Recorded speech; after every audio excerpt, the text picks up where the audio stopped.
Bloody Mary, Bloody Mary, Bloody Mary, Bloody Mary, Bloody Mary. In this video's description, you'll find 3 free PDFs. Also, you can include Bloody Mary into your own tabletop role-playing games. And so this video will explain her real-life origins. In my early 20s, I was heavily engrossed in and practicing what you might call ritual magic. I was particularly fascinated with catoptromancy.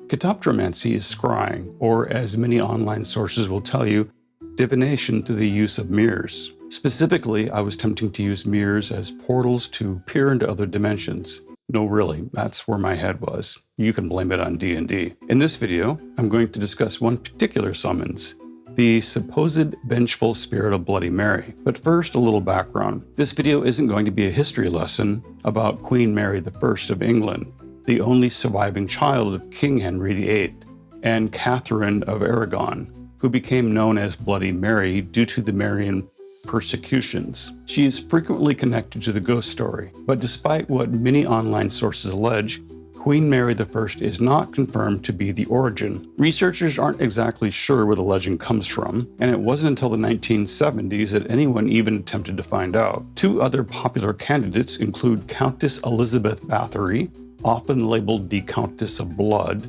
who allegedly bathed in the blood of virgins to retain her youthful complexion, and a woman sometimes named Mary Worth, who is said to have been a victim of the Salem witch trials. However, no historical record of a Mary Worth appears among those executed in Salem. Of course, it may not be connected to any real person at all. The specifics vary, as the legend has mostly traveled by word of mouth among children and teenagers. Many believe that if performed correctly, Bloody Mary may either appear in the mirror or reach out from it. She might scratch your face, or perhaps her release from an interdimensional prison will doom the summoner to eternal torment. Other versions include mirrors dripping blood, hair turning, white, or the summoner disappearing completely without a trace. Originally, the act of gazing into a mirror by candlelight had nothing to do with summoning spirits at all. Researchers believe its origin can almost certainly be traced to a Victorian-era game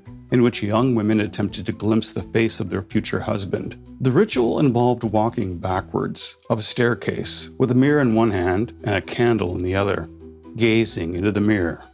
At the top of the stairs, if successful, they'd see their future husband's face, or ominously, a skull, which foretold death before marriage. Speaking of death, walking backwards up a staircase in the dark with only a candle while gazing into a small mirror, that's some Steve-O jackass level stupidity. It's dangerous, don't do it. The true origins of the Bloody Mary legend may remain forever shrouded in mystery. In Japan, there exists a similar myth involving a young girl who allegedly haunts school bathrooms. As I dug to uncover more, I found it's possible that our Bloody Mary legend arose in part from older superstitions linking mirrors with death. From the myth that vampires cast no reflection, check out my vampire video, to the Victorian custom of covering mirrors in the home when someone had died. Mirrors have long been associated with the spirit world. Before the invention of mortuaries, the dead were prepared for burial in the home. Mirrors were covered so the soul of the deceased wouldn't glimpse its own reflection and become trapped. Mirrors were even sometimes placed under the nose of a person thought dead to check for signs of breath. In the 19th century, fear of premature burial was so pronounced that inventors created so-called safety coffins, equipped with devices like bells or air tubes to alert people in case the deceased awoke underground. The terrifying Bloody Mary apparition goes by many names beyond just Bloody Mary. Hail Mary, Mary Worth, Mary Worthington, Mary Wales, Mary Johnson, or Mary Lou, just to name a few. To summon Bloody Mary, you need only be in the dark or a very dimly lit room and have a mirror to gaze into. I found that using a single flickering candle works best. Summoning her typically involves an incantation, a phrase repeated aloud. For example, I believe in Mary Worth, I believe in Mary Worth, or simply Bloody Mary, Bloody Mary, Bloody Mary. Some versions are longer and more graphic. like Bloody Mary, I killed your baby. Bloody Mary, I killed your baby. Repeated until she appears. Some warn not to stand too close to the mirror because she might reach out and grab you. When I practiced ritual magic, I developed my own methods. I debated whether to discuss them with you in this video, but ultimately, out of concern for the safety of others, I decided it's best not to encourage such acts. One of the most frightening encounters I ever experienced resulted from those rituals, and I never performed them again. All I'll say is this: you don't need to be looking at your own reflection, and you don't need to repeat any phrase for something to happen. That said, perhaps the best news is that there's a perfectly logical scientific explanation for the Bloody Mary phenomenon. You see, it turns out that staring into a mirror in dim light for a prolonged period can result in hallucinations.